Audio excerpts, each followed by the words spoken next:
Assalamualaikum warahmatullahi wabarakatuh.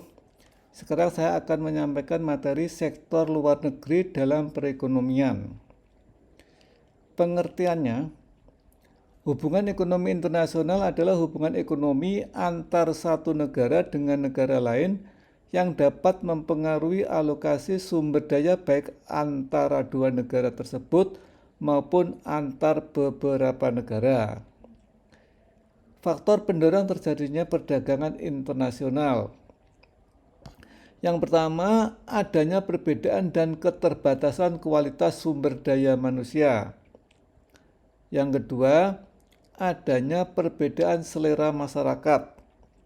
Yang ketiga, adanya perbedaan sumber daya yang dimiliki. Yang keempat, adanya keuntungan jika menggunakan produk negara lain. 5. Adanya perbedaan iklim. 6. Adanya perbedaan biaya produksi dan spesialisasi produksi. Hambatan perdagangan antar negara. Perbedaan mata uang antar negara.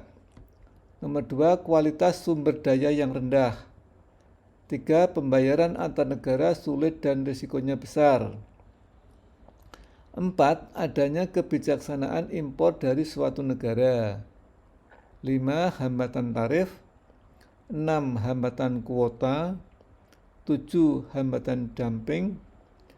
8. Hambatan embargo atau sanksi ekonomi. Manfaat perdagangan internasional. 1. Suatu negara tidak harus memproduksi semua barang yang dibutuhkan. 2. Setiap negara berusaha untuk meningkatkan kuantitas dan kualitas produksinya. 3. Negara memperoleh devisa dari hasil ekspor produk. 4.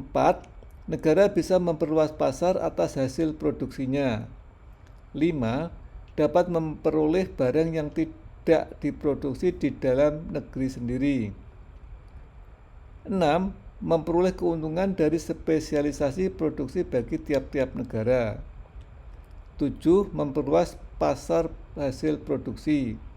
8. Meningkatkan teknologi. Kebijakan perdagangan internasional. Yang pertama adalah tarif. Tarif adalah sejenis pajak yang dikenakan atas barang-barang yang diimpor. 2. Subsidi ekspor. Subsidi ekspor adalah pembayaran sejumlah tertentu kepada perusahaan atau perseorangan yang menjual barang ke luar negeri. 3. Pembatasan impor. Pembatasan impor merupakan pembatasan langsung atas jumlah barang yang boleh diimpor. Tujuan kebijakan perdagangan internasional. 1. Untuk melindungi kepentingan ekonomi nasional dari pengaruh negatif perdagangan internasional. 2. Untuk melindungi kelangsungan hidup perusahaan dan industri di dalam negeri. 3. Untuk menjamin ketersediaan lapangan kerja di dalam negeri. 4. Untuk menjaga tingkat pertumbuhan ekonomi yang tinggi dan stabil. 5. Untuk menjaga stabilitas nilai tukar rupiah dan kurs valuta pada umumnya. 6. Untuk menjaga keseimbangan dan stabilitas neraca pembayaran internasional. Neraca pembayaran luar negeri. Pengertiannya adalah neraca pembayaran adalah sebuah catatan sistematis dari semua transaksi ekonomi internasional, perdagangan, investasi, dan pinjaman yang terjadi antara penduduk dalam negeri pada suatu negara dengan penduduk luar negeri selama jangka waktu tertentu, biasanya 1 tahun dan dinyatakan dalam dolar Amerika Serikat. Unsurnya yaitu transaksi debit. Transaksi debit terjadi apabila sebuah transaksi menciptakan atau mengakibatkan bertambahnya kewajiban bagi penduduk negara NPI untuk membayar kepada penduduk negara lain, atau mengakibatkan berkurangnya hak penduduk negara NPI untuk menerima pembayaran dari penduduk negara lain. Transaksi debit ditandai dengan negatif. Transaksi kredit.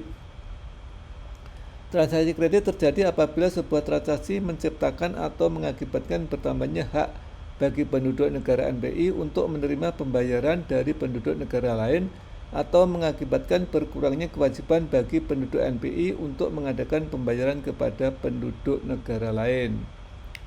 Macam neraca pembayaran luar negeri. Yang pertama neraca perdagangan, yang kedua neraca jasa, yang ketiga neraca berjalan, yang keempat neraca lalu lintas modal, 5 selisih yang belum diperhitungkan, 6 neraca lalu lintas moneter. Neraca perdagangan merupakan kelompok transaksi-transaksi yang berkaitan dengan kegiatan ekspor dan impor barang baik migas maupun non-migas. Neraca jasa merupakan kelompok transaksi-transaksi yang berkaitan dengan kegiatan ekspor impor di bidang jasa. Neraca berjalan merupakan hasil penggabungan antara neraca perdagangan dan neraca jasa. Neraca lalu lintas modal merupakan kelompok pos-pos yang berkaitan dengan lalu lintas modal pemerintah bersih, selisih antara pinjaman dan pelunasan hutang pokok, dan lalu lintas modal swasta bersih. Berikut lalu lintas modal bersih lainnya yang merupakan selisih penerimaan penanaman modal asing dengan pembayaran BUMN.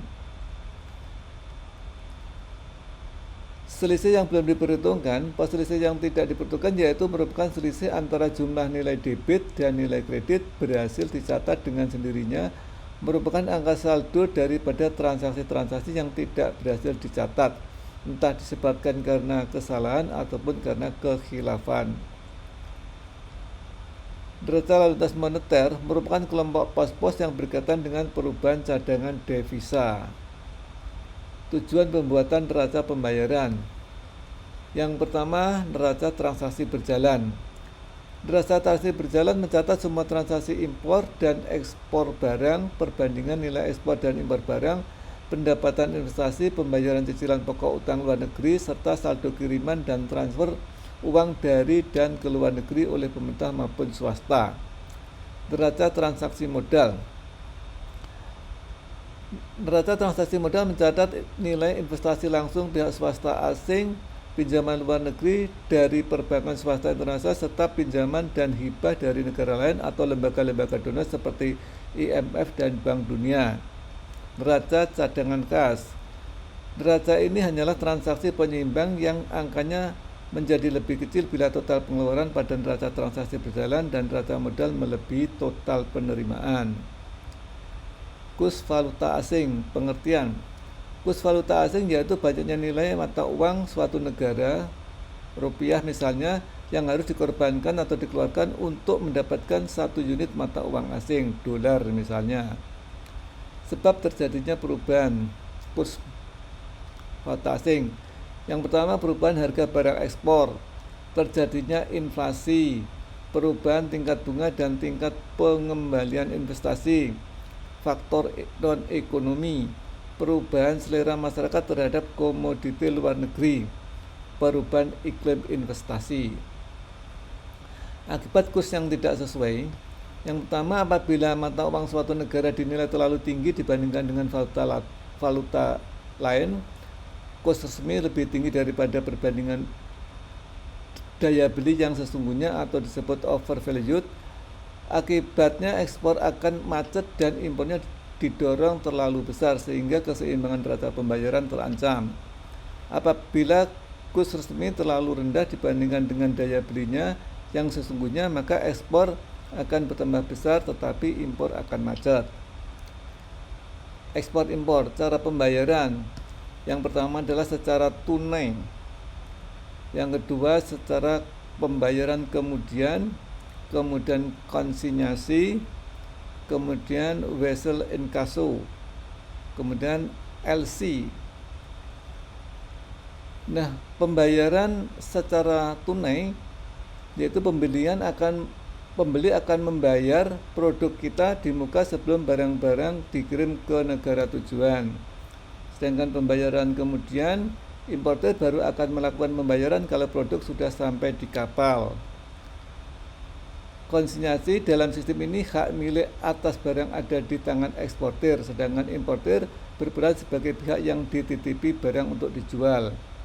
Basel inkasso, metode pembayaran yang penagihan pembayarannya melalui jasa perbankan, yang mana dokumen-dokumen yang digunakan dalam transaksi jual beli disalurkan melalui bank. LC, penjual dipastikan mendapatkan pembayaran bila mana dokumen-dokumen pengapalan lengkap sesuai dengan syarat LC, dan importer hanya bisa melakukan pembayaran oleh bank bila sudah sesuai dengan persyaratan LC. Beberapa pos NPI ekspor FOB free on board ialah harga barang ekspor sampai di kapal di pelabuhan negara pengekspor. Ekspor CIF yaitu nilai ekspor FOB ditambah biaya transport antar pelabuhan negara pengimpor dan biaya asuransi. Impor FOB, nilai impor FOB menunjukkan jumlah nilai barang-barang yang kita impor dalam tahun NPI yang dinyatakan dalam harga barang tersebut sampai di kapal pelabuhan negara pengekspor. Penyebab bertambahnya ekspor: meningkatkan tingkat kemakmuran masyarakat dunia, tingkat inflasi yang terjadi di negara-negara yang banyak mengimpor barang-barang ekspor kita. Kurs devisa efektif yang berlaku bagi barang-barang ekspor menguntungkan. Peningkatan efisiensi produksi dalam negeri dalam artian yang luas yang dapat mengakibatkan produsen barang ekspor dengan harga ekspor FOB yang sama dapat menghasilkan keuntungan yang lebih tinggi. Kegagalan produksi di negara-negara penghasil produk ekspor kita di pasar dunia. Kebijakan fiskal dan moneter yang serasi dengan kebijakan peningkatan ekspor.